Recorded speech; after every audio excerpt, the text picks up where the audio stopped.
The European Commission has called on member states to lift travel bans imposed against the UK and fears of a new COVID strain.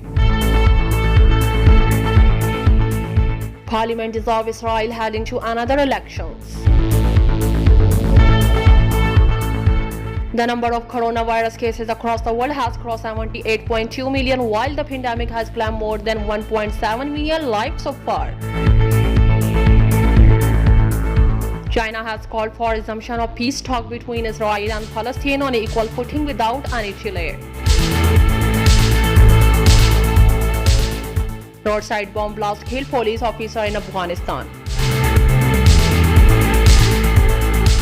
Prime Minister Imran Khan says police have a pivotal role in the uplift of the country by creating sense of security among its citizens. UN to halt joint UN African Union peacekeeping in Darfur by year's end. Hong Kong media tycoon Jimmy Lai granted bail.